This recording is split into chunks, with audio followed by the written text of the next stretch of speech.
The movie begins with Karen, Michael's daughter, texting her friends to save her from the boring time that she's spending with her dad. We see that the two don't really have the greatest relationship, and Karen is not happy to spend the weekend with her father. As they were driving to a holiday destination, Michael's car breaks down in the middle of the road, and he tries to fix it but couldn't figure out what the issue is, so they give their car to a mechanic and go to a restaurant for lunch. Figuring they will be staying over the night in the town, Michael proposes that they do something fun in town, and he searches for fun things to do in the newspaper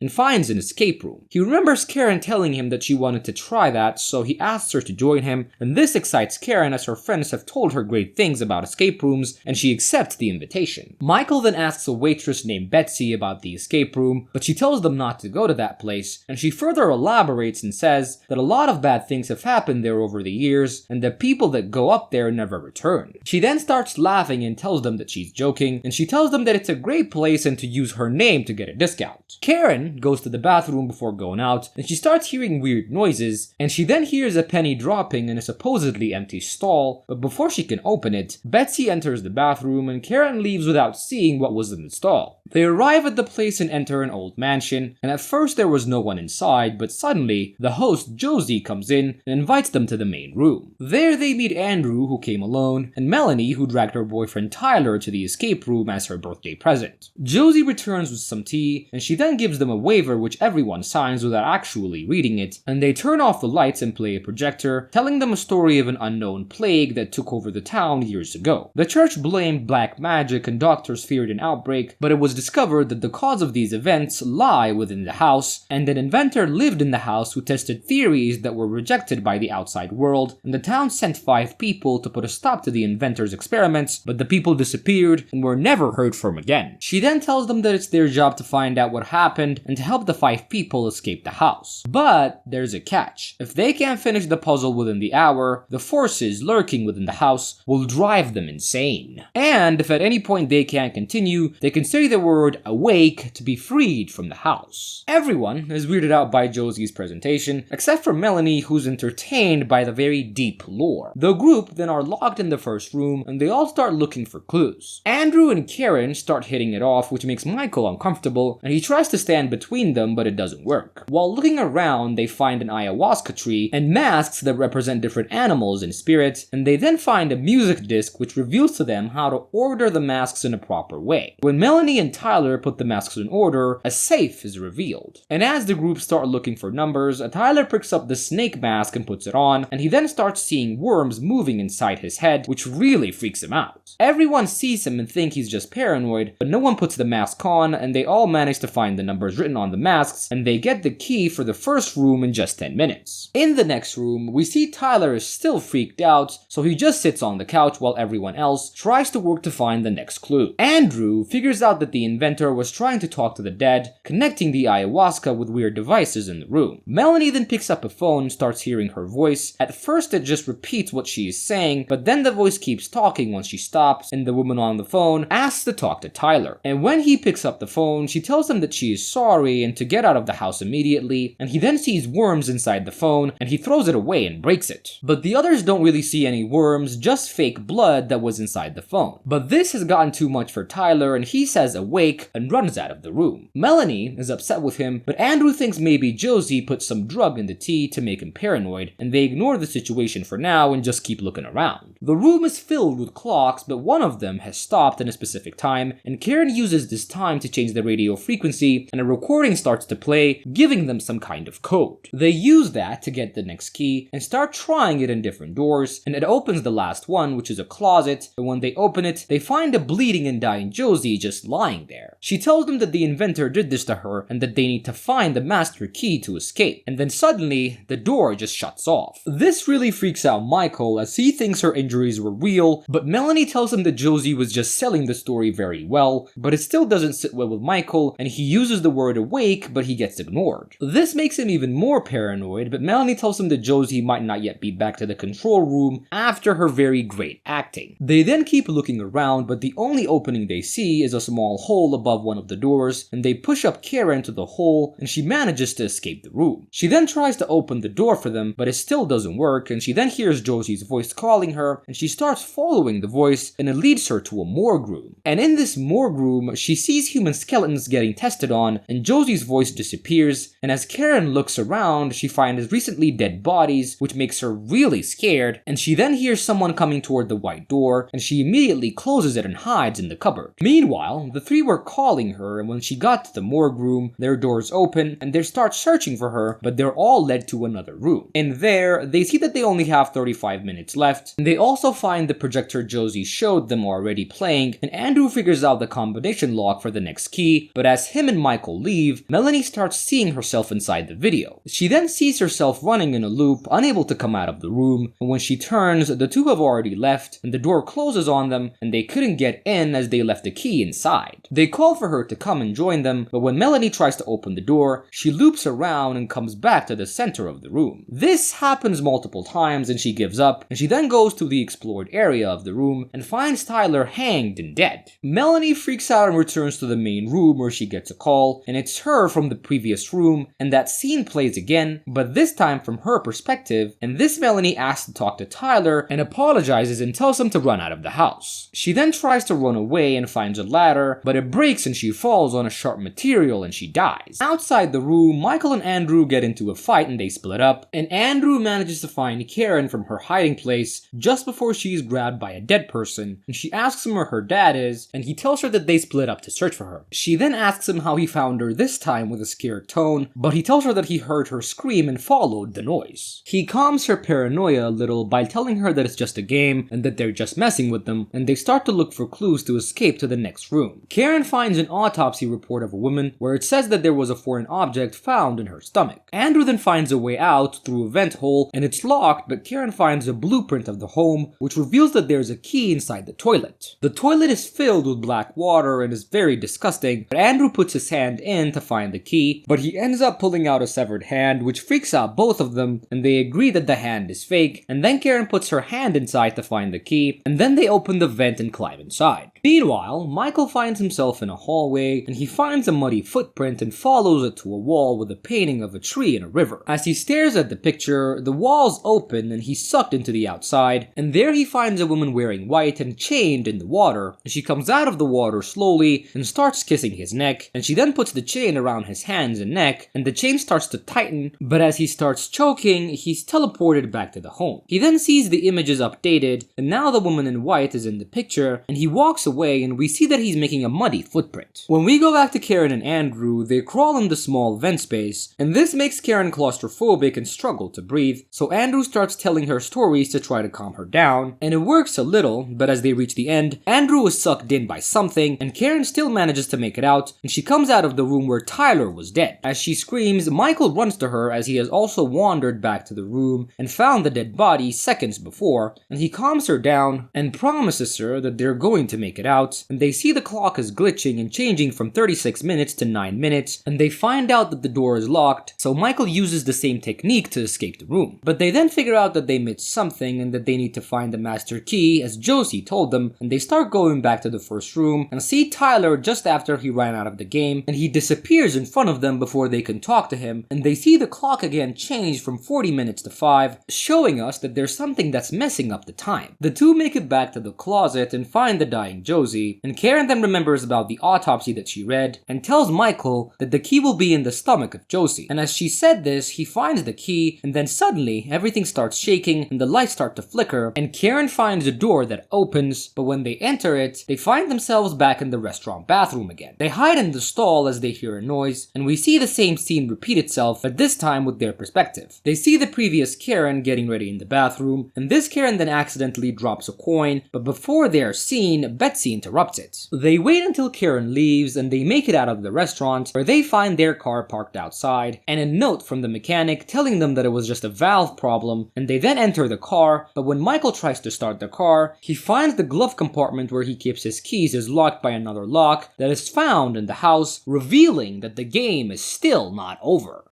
If you want to watch more creepy horror movie recaps, make sure to subscribe and leave a comment. We'll see you next time. Bye.